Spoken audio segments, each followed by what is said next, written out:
Graças e paz a todos, amados, da parte do nosso Senhor e Salvador Jesus Cristo. Para quem não é inscrito ainda em nosso canal, se inscreva em nosso canal pb. Samuel Nascimento de Melo, canal Palavra da Vida. Queridos, estamos com mais uma EBD online. E o título da nossa lição que iremos estudar amanhã é dia 14 de dezembro, Dia Nacional da Bíblia. Olha, lembrando que a Bíblia é o livro mais lido do mundo, mais antigo, mais atual do que a notícia que será dada amanhã nas redes sociais. Antigamente era nos jornais que a gente falava. E um dos livros que de mais importância tem, onde foi dividida a história, né? Tem antes de Cristo e depois de Cristo. Se a Bíblia não existisse, o que seria de nós? Como iríamos compreender até mesmo a questão de como tudo começou, né? Quando ela já inicia dizendo Bereshit bara Elohim, no princípio criou Deus os céus e a terra. No livro de Mike Perman, um dos primeiros que escreveu sobre teologia sistemática, ele vai fazer essa pergunta e é interessante: se a Bíblia não existisse, já parou para pensar nisso, né? Como iríamos conhecer Deus, se relacionar com Deus, se conhecemos Ele através da sua palavra, as Santas Escrituras? Então, que Deus nos abençoe. Feliz dia da Bíblia, né? A carta magna da humanidade, as sacrossantas Escrituras, a palavra de Deus. Ela não só contém a palavra de Deus, como dizem os teólogos liberais, mas ela é a palavra de Deus. O título da nossa lição que vamos estudar amanhã é o espírito humano e as disciplinas cristãs. Lembrando que o homem tem um espírito, ele tem uma alma e um corpo. E precisa ser irrepreensível diante do Senhor, como diz Paulo na carta aos Tessalonicenses 5:23. Lembrando também que o espírito do homem é obviamente que é diferente da questão de quando a Bíblia diz que Deus é espírito. Deus é o Espírito que criou todos os demais. E diferente também da terceira pessoa da Trindade, que é o Espírito Santo, certo? Que intercede por nós ao Pai. O texto áureo nos diz assim: porque o exercício corporal para pouco aproveita, mas a piedade para tudo é proveitosa, tendo a promessa da vida presente e da que há de vir, do porvir, né? 1 Timóteo 4:8. A verdade prática nos diz ainda assim: as disciplinas espirituais são necessárias para o fortalecimento do espírito, assim como exercícios físicos para a estrutura óssea e muscular, principalmente depois que a gente entra na fase do enta, né? 40, 50, 60 e assim por diante. E quando entra, né? Que já é uma bênção da parte de Deus, né? O Salmo vai falar sobre isso. Então, a leitura bíblica em classe, para quem não tem lição, está em 1 Timóteo 4, 6 a 8 e 13 ao 16. Que é interessante a gente ler porque faz parte de todo o contexto aqui da lição. Ele vai dizer: propondo estas coisas aos irmãos, serás bom ministro de Jesus Cristo, criado com as palavras da fé, da boa doutrina que tens seguido, mas rejeita as fábulas profanas e exercita-te a ti mesmo em piedade, uma vida de piedade. Porque o exercício corporal para pouco aproveita, mas a piedade para tudo é proveitosa, tendo a promessa da vida presente e da que há de vir, futura. Persiste em ler, exortar, ensinar, até que eu vá. Não despreze o dom de Deus, olha, escuta bem, que há em ti, o qual te foi dado por profecia, com a imposição das mãos do presbítero. Medita estas coisas, ocupa-te nelas, para que o teu aproveitamento seja manifesto a todos. E aí vem uma coisa bem interessante: tem cuidado de ti mesmo, olha aí, certo? E da doutrina, persevera nestas coisas, porque fazendo isto te salvarás, tanto a ti mesmo como aos que te ouvem. Se eu não tiver cuidado de mim mesmo, como é que eu vou ter cuidado da doutrina? Se eu não tiver saúde para exercer isso, mental, espiritual, física, né, emocional, como é que eu vou lidar com isso? Então, queridos, a introdução diz: nesta lição estudaremos sobre a importância das disciplinas cristãs, que são muitas, partiremos do conceito de piedade, muito trabalhado por Paulo nas epístolas pastorais, principalmente. Veremos que as disciplinas cristãs fazem parte de uma vida piedosa, como o corpo precisa ser alimentado, exercitado todos os dias. O espírito precisa de disciplinas diárias para seu fortalecimento. As principais são a oração, não pode faltar na vida de um obreiro, de uma pessoa, de um membro, de um servo de Deus. Jejum e a meditação da palavra de Deus, que é fundamental todos os dias, né? Um pão diário, né? Uma devoção, uma questão devocional com o Senhor. Primeiro tópico da lição nos diz assim: a piedade e as disciplinas cristãs. O primeiro subtópico, o primeiro ponto diz exercício corporal e piedade. Escrevendo a Timóteo, Paulo apresenta um paralelo entre os exercícios corporal de piedade e a piedade. Porque o exercício corporal, para pouco aproveita, ele vai dizer, né? Porque ele está fazendo uma comparação aqui no sentido de matéria e espiritual. Mas a piedade para tudo é proveitosa, tendo a promessa da vida, né? E aí é o texto que você já conhece. O apóstolo não está desconsiderando de modo algum, de forma absoluta, o valor do exercício corporal. De maneira nenhuma, ele está fazendo apenas uma comparação e dizendo que um é mais importante do que o outro, mas o outro não deixa de ser importante, tá? Até mesmo que o nosso corpo é o templo e a morada do Espírito Santo, quando estamos ligados ao corpo de Cristo como membro do corpo de Cristo, tá? Que é a igreja. Então, o labor físico de Paulo era constante em decorrência de suas longas e constantes viagens, como também Jesus fizera. Então, o que acontece? Enquanto hoje a gente precisa de 1 hora para caminhar, Paulo já caminhava naturalmente, evangelizando, levando a palavra, fazendo a obra de Deus. Jesus já caminhava bastante, levando o ídolo glorioso a todos, né, que ele pôde alcançar na sua época. Então, por que não fazermos o mesmo? Contudo, ele enfatiza sobre a excelência da piedade, em cujo conceito estão as disciplinas cristãs, os exercícios espirituais. Assim como o corpo precisa de exercício dentro da questão materialmente falando, caminhada, exercício, né, exercitar, o corpo foi feito para se exercitar, senão entreva, né, trava tudo. Precisamos ter esse exercício espiritual também, que é diferenciado. Os exercícios espirituais. Enquanto os exercícios corporais têm algum valor apenas para esta vida, porque essa vida é passageira, passa, como todos sabemos, a piedade nos traz benefícios nesta vida e na eternidade, numa vida para sempre com o Senhor. Glória ao nome de Jesus. Então, é isso que o apóstolo Paulo quer dizer. Está bem claro aqui o texto, eu não vou nem trazer muita explicação, porque já está bem claro. Por isso que eu estou lendo alguma coisa e trazendo a explanação para vocês. O segundo subtópico diz piedade interna e externa. E aí é onde vem uma outra questão. Do grego, né, Eusébia, o eu, bom, e sebomai, ser devoto, a ideia, né? A palavra piedade tem um amplo sentido espiritual e prático. Não é só espiritual, como prático sentido. Podemos resumi-la como sendo um conjunto de atitudes que expressam temor. Pensa numa coisa que as pessoas têm perdido hoje. É o temor, quando o sábio Salomão vai dizer no capítulo 1, versículo 7 de Provérbios, o temor ao Senhor é o princípio, é o início da sabedoria. Mas quantas pessoas têm faltado no temor? Né? E quantas vezes nós temos faltado com isso? E é preciso a gente voltar a esse primeiro amor, ter esse temor do Senhor. Tais condutas estão ligadas a fatores internos e externos. E ele vai mostrar aqui. Ele vai falar que tem ênfase exageradas no valor das obras, produzem um entendimento limitado e incorreto dessa importante virtude, como visto no catolicismo.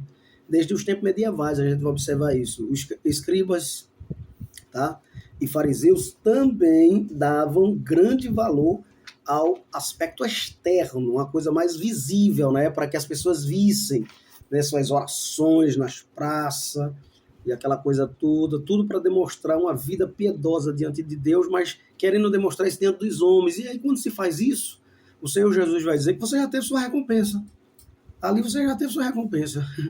Pelo orgulho das pessoas dizem, olha como ele ora, olha como ele é santo, como ele é dedicado. E não é isso que a Bíblia nos ensina. Então, os escribas e fariseus também davam um grande valor a essa questão. Faziam longas orações, se dizimavam e amavam cumprir publicamente seus deveres religiosos. Eram muito religiosos, devotos, mas uma devoção que ela era apenas externa, tá? Mas interiormente estavam cheios de hipocrisia, de maldade, né? Eram verdadeiros sepulcros caiados. Quem vai em cemitério, e principalmente cemitério de pessoas que têm condições um pouco melhor, né? Que aí tem uma homenagem mais considerável no sentido financeiro, vai observar que existem sepulcros que parecem uma casa, de tão grande, tão bonitos, esplêndido. Mas por dentro é a mesma coisa dos outros. Então, olha, a verdadeira piedade completa contempla as disciplinas espirituais externas, como a oração, o jejum e a leitura das Escrituras, mas sempre relacionadas a uma vida sincera e profunda devoção a Deus, procurando agradá-lo em tudo. Lembra que Paulo fala que tudo precisa ser para a glória de Deus, quer comais, quer bebais, quer fazer qualquer outra coisa, precisa ser para a glória de Deus e não para o meu engrandecimento, para a minha glória. Né? Ainda que a alegria seja nossa, não tem nenhum problema de termos alegria. Né? Paulo vai dizer de quem me orgulharei? Me orgulharei de Cristo, da cruz de Cristo. Né? Enquanto as pessoas se envergonhavam da cruz de Cristo, Paulo vai dizer, eu me glorio da cruz de Cristo. E era de Cristo realmente, né? Há muita falta de entendimento ainda nesse conceito de a cruz era minha, era tua. A minha cruz nem era minha, nem era sua. A cruz era de Cristo. Agora, quem merecia a cruz era eu, era você, eram todos nós, menos Cristo. Mas se eu ou você, ou qualquer um de nós, morresse em morte de cruz, nada teria acontecido. Amém? Então, mas sempre relacionado a uma vida de sincera e profunda devoção a Deus, procurando agradá-lo em tudo. E isso inclui um viver justo, misericordioso, com o próximo. O que é que você tem feito pelo seu próximo? Aí eu faço aquela pergunta que o camarada fez, e quem é o meu próximo, né? E Jesus vai contar a história do bom samaritano. E vai dar uma lição de vida. Porque para ele os próximos só eram os judeus, né? E Jesus vai mostrar que é todo aquele que precisa da gente. Tá? Então, olha, terceiro subtópico do primeiro ponto ainda. Piedade e discrição. A prática das disciplinas espirituais não combina com exibicionismo. Jesus advertiu seus discípulos que fossem discretos quando orassem. Ou quando vocês forem orar, não saia por aí pelas praças, né? Demonstrando uma vida de piedade, de oração, de muito... Não.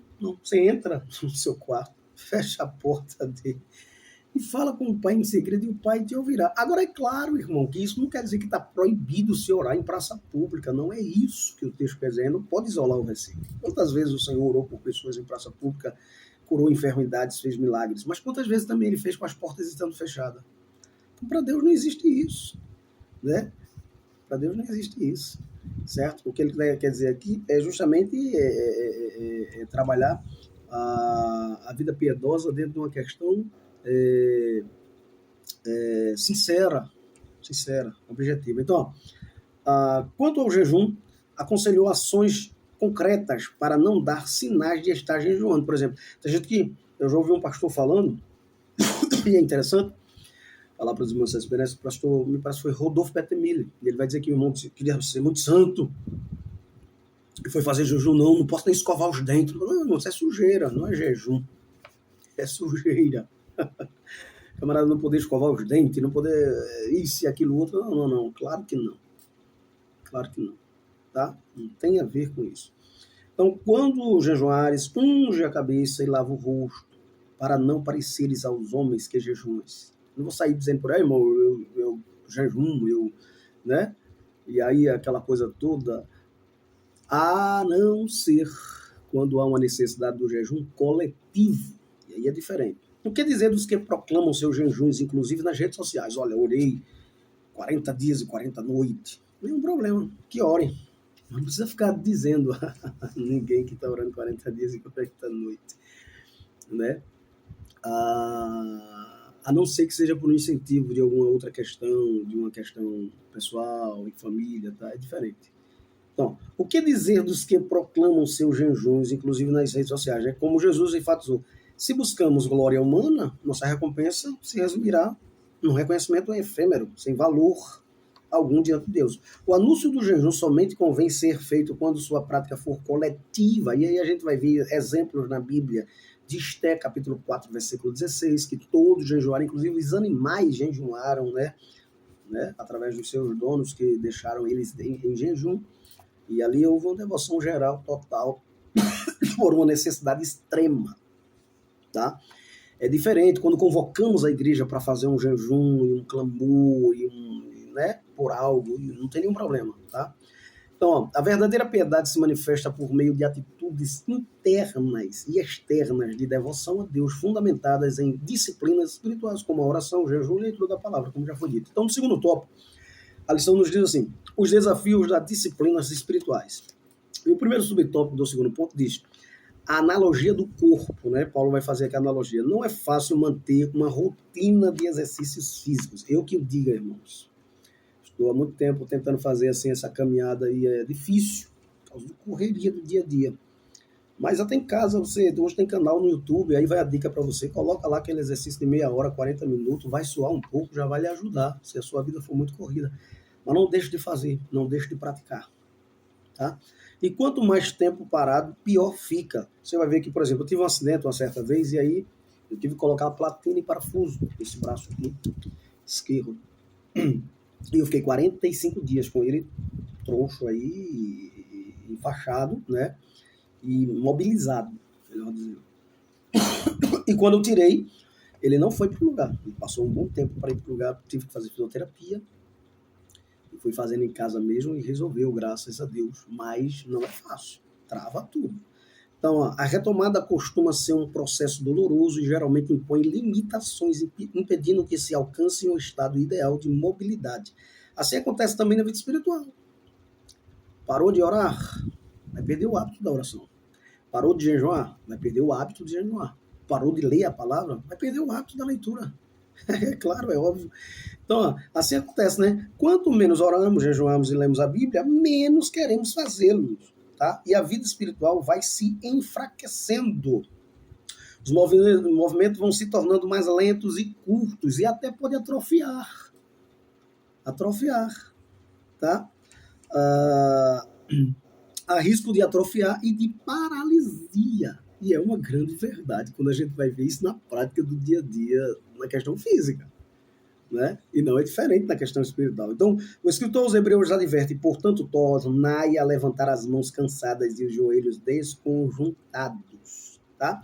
A linguagem é metafórica, mas às vezes a fraqueza do espírito é tão profunda que é sentida no corpo. Tá? A Bíblia nos recomenda reagir. Jeremias, Joel 3:10 e 1 Coríntios 16:13. E é interessante lembrar também que quando ele fala aqui que a fraqueza do espírito é tão profunda que é sentida no corpo, é uma grande verdade. É uma grande verdade. Você sente, literalmente. Davi vai falar, lá quando ele teve aquele pecado de Betseba, que tentou esconder de Deus, né, que Deus não se esconde, mas ele pelo menos pensava por 2 anos, ele disse que sentiu os ossos ele se sentiu como um leproso, né? Se sentiu horrível e foi uma sensação terrível, né? Desprezado, sem a presença, é terrível, é terrível. Por isso que ele chegou a dizer, crê em mim, ó Deus, o coração puro, renova em mim o espírito reto, ou seja, estava se sentindo imundo, sujo, e é assim que se sente quando você está numa vida de pecado e não está vivendo uma vida de piedade, diferente de quem vive uma vida piedosa. O segundo subtópico do segundo ponto é apatia, engano e pecado. Essa disciplina é uma disciplina que é pouco falada, e ela deveria ser mais falada nos nossos dias. É importante essa lição por isso. A diminuição da prática da oração, do jejum e da meditação das Escrituras Sagradas causa a perda de discernimento e sensibilidade espiritual. Com certeza, irmão. É muito diferente de quem está tendo uma vida piedosa, de leitura, de jejum, de oração, para quem não está tendo. Que sensibilidade vai ter a voz do Espírito com as coisas espirituais? Tá? Então, vamos lá. As crenças fundamentadas bíblicas antes consolidadas aos poucos, vão se tornando superficiais até serem substituídas por filosofias vãs, sutilezas, somente nos nossos dias odiernos, que normalizam o que antes era pecado. Agora deixou de ser. É normal, é comum. É natural. E a Bíblia nunca disse isso. A Bíblia sempre considera pecado como pecado, salvação como salvação, justificação como justificação e assim por diante. Ela não muda. Tá? É imutável, assim como nosso Deus. Então, que normalizam. Cristãos e igrejas são dominados pelo secularismo, ideologias e perversão e passam a ser conduzidos por princípios e valores do presente século e não bíblico. Como estão nossas disciplinas espirituais, pessoais e congregacionais? Então, quantas igrejas aí que têm perdido a sua identidade por esse motivo? E a coisa tem ficado feia a cada dia, né? Terceiro subtópico do segundo ponto. Da teoria à prática. Muito mais que teoria, as disciplinas espirituais devem ser praticadas por todo cristão. Não é só por quem tem cargo eclesiástico, não, ministerial, não. É por todos. Reservar um tempo no início do dia para oração e meditação das Escrituras é fundamental. Sempre que é possível, repetir a disciplina ao longo do dia, ainda que em momentos curtos. Acontecia isso no Jardim do Éden, pela manhã e na viração do dia, porque a gente não segue esse modelo das Escrituras, que é tão maravilhoso para nós. Acontecia isso com os judeus, orava 3 vezes ao dia, talvez de manhã, de tarde, de noite, não sei, mas provavelmente. Então, para lembrar do Criador pela manhã, lembrar pela tarde, pela noite, eu não vejo nenhum problema nisso, e isso aí vai ser maravilhoso, vai ser glorioso. Tá? Então, sempre que possível, repetir a disciplina ao longo do dia, ainda que em momentos curtos, já de noite, concluindo as tarefas cotidianas, voltar à leitura e à Bíblia e à oração, praticar jejuns, manter uma frequência regular aos cultos, em especial dedicação às reuniões de oração e consagração, que são hoje os mais carentes na igreja. Os mais carentes. É complicado a gente até falar sobre isso, mas é a realidade nua e crua. Crua. As reuniões de oração e consagração, né? Ser aluno assíduo da escola bíblica dominical, é óbvio, é claro, quem ama a palavra está na escola dominical, quem não ama não vai estar. Também é uma disciplina espiritual essencial que fortalece toda a família de forma complementar. Devemos nos edificar com hinos sacros, leitura cristã e sadia. Coloca louvores dentro da tua casa, louva ao Senhor, adora Ele, teu vizinho vai ser evangelizado. Glória a Deus. É isso que precisamos fazer, viu? É o que eu digo, eu sempre fiz muito isso. E a correria tem sido tão grande que tem vezes que temos esquecido dessas coisas. É preciso a gente voltar a esse primeiro amor aí dessas obras. Terceiro tópico da nossa lição: as disciplinas e a luta espiritual, que é grande. Veja bem, as astúcias do maligno. Vamos enfrentar, obviamente, essas astúcias. O cristão tem uma luta espiritual travada nas regiões celestiais, que não é fácil. É contra principados, contra potestades, contra os príncipes das trevas deste século, contra hostes espirituais da maldade em lugares celestiais. Por quê? Porque o diabo foi expulso do céu inaccessível da glória de Deus, mas ainda habita nos ares, em regiões celestiais. É isso que o texto vai dizer. Então não podemos nos descuidar. Ele não está no inferno, ele está em regiões celestiais. Tá? Ele não tá. Alguns estão presos em prisões e outros não. Então, olha, não podemos nos descuidar, desconsiderando esta realidade. O inimigo é astuto e vive engendrando ciladas. A Bíblia diz que ele vive nos acusando diante do Senhor dia e noite. A todo tempo, melhor dizendo. No céu não tem dia nem noite. É só para a gente entender a figura de que a coisa é direta.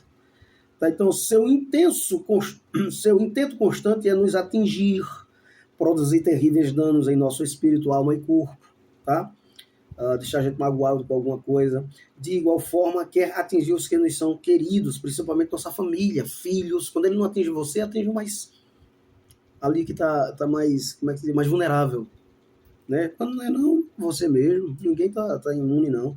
Por isso, perseverar nas disciplinas espirituais é essencial. Precisamos viver em constante comunhão com Cristo, orando em todo o tempo e com toda oração e súplica no Espírito. Temos um Espírito, tá? Mas aqui é com toda oração e súplica no Espírito Santo. Só Ele tem vida abundante para nos dar e pode nos guardar do inimigo. No segundo subtópico, evitando as distrações, sabedores do que, quanto às disciplinas espirituais são indispensáveis para uma vida cristã vitoriosa, devemos nos apegar a elas agindo com prudência na administração de nosso tempo. Eu li um livro de John Maxwell, o livro de ouro da liderança. Ele vai dizer uma coisa interessante, ele vai dizer, não administre seu tempo, administre sua vida. Quando a gente administra a nossa vida, né, obviamente o tempo vai ser o de menos, não é isso? Então, devemos nos apegar a elas agindo com prudência. Para isso, é preciso evitar as distrações das quais atualmente o celular é a principal, né? Tem se tornado uma compulsão acessar as redes sociais, ver mensagens de WhatsApp, Instagram, Facebook, vídeo do YouTube e assim por diante. Quem, irmão, já não se levanta e vai para o celular? A grande maioria de nós, até eu, muitas vezes acontece. Por quê? Por uma questão até de necessidade, de emprego, ou de alguém ligar, ou de alguma outra situação. Mas tem pessoas que já faz isso numa naturalidade, já é o automático dele. Ele acordou, já vai para o celular. É a primeira coisa que ele pega. Isso é uma grande verdade. Isso é uma grande verdade. Eu vou colocar aqui de 80%, 75% a 80%, se não for mais. Então, precisamos ter cuidado. Não tem nenhum problema pegar o celular, mas antes de pegar o celular, pega a Bíblia pela manhã. Leia no mínimo um versículo, um capítulo.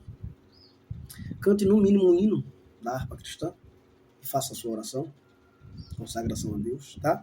Então é importante a gente ter cuidado. O próprio camarada que criou lá aquela questão do celular de você estar passando, aquilo ali ele fez para viciar. Ele mesmo falou sobre isso. Até ele fica viciado quando vai fazer. Então é uma coisa muito séria, irmãos.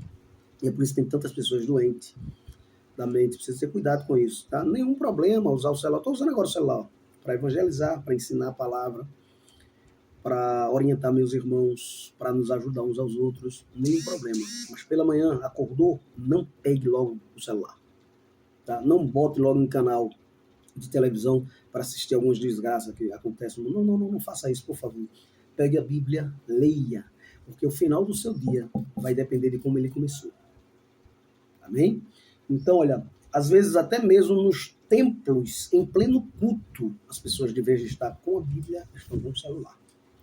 Eu costumo, de vez em quando, usar o celular e aí eu oriento os irmãos que gostam do celular, use como eu uso. Eu uso para versículos no culto, para pegar o versículo mais rápido, para rapidamente ali fazer uma situação que vai identificar com o que está acontecendo, porém, quando há uma necessidade, mas na hora do culto eu estou cultuando, tá? Mas, por exemplo, um culto de doutrina, né? O pastor precisa ver o tal versículo. É nesse sentido que eu falo, tá bom? Mas cultue, sem precisar do celular. Esse celular, se for possível, bota no silencioso. Só pega depois de terminar. Chegou no culto, vá no sanitário, beba a sua água, faça a sua primeira necessidade e só saia quando terminar. É assim que eu aprendi. Eu acredito que é assim que deveria ser. É a chamada dependência digital, que cresce a cada dia. É vício. Vício é pecado, meu irmão. Todo vício é pecado. Não existe vício que não seja pecado. Quando menos se percebe, o celular está à mão, mesmo sem qualquer propósito útil. É uma mania. O necessário que o Senhor nos guarde de todo vício, nos livre, né, deste mal do século. Então, concluindo nossa lição, o exercício das disciplinas espirituais é fundamental para nos fortalecer e nos dar poder contra as forças das trevas. Tá? Assim como as necessidades físicas, nosso espírito precisa ser alimentado diariamente e por toda a vida. Por toda a vida. Primeira Tessalonicenses 5:17, 1 Pedro 2:2 e o 3, tá? E assim por diante. Então, tem alguns livros aqui que o comentarista nos aconselha a ler, algumas leituras para aprofundar, que é Disciplina, Homem Cristão e Mulher Cristã. Mas eu diria também um livro muito bom para os irmãos ler, que é muito bom e fala muito de pessoas de vida piedosa, que é Orlando Boyer, Os Heróis da Fé. É um livro maravilhoso para mostrar exemplos de Evandro Eduardes, né, e de outros, né, George Miller, né, e de outros, John Bunyan e outros. Muitos outros servos de Deus que tiveram uma vida piedosa, que foi uma bênção para a nossa vida. Que Deus abençoe os irmãos, que Deus nos ajude, que você tenha uma aula maravilhosa domingo que vem agora. E feliz dia da Bíblia. Né? E leia a Bíblia, ame a Bíblia. George Miller leu a Bíblia 250 vezes. E 50 vezes ele leu só de joelhos. E quando ele estava prestes a ir embora, né, a falecer, disse: George Miller, o que é que você gostaria mais de fazer? Então, eu gostaria de ler as Sagradas Escrituras para aprender um pouco mais sobre o meu Senhor e Salvador. E a gente vê pessoas que nunca leram a Bíblia nem toda uma vez sequer e se acham donos da verdade. Né? Que Deus nos ajude, nos guarde, nos livre de todo o mal. Deus abençoe a todos em Cristo Jesus. Pai, te louvo por este momento tão oportuno. Nos dá uma aula amanhã abençoadora.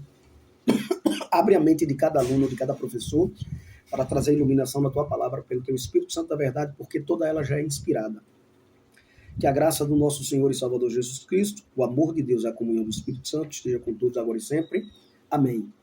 E lembre-se disso, só entre algum recinto se Cristo entrar com você, e só converse algo se ele puder participar. O importante é que eu diminua e que ele cresça. Deus abençoe a todos e até a próxima.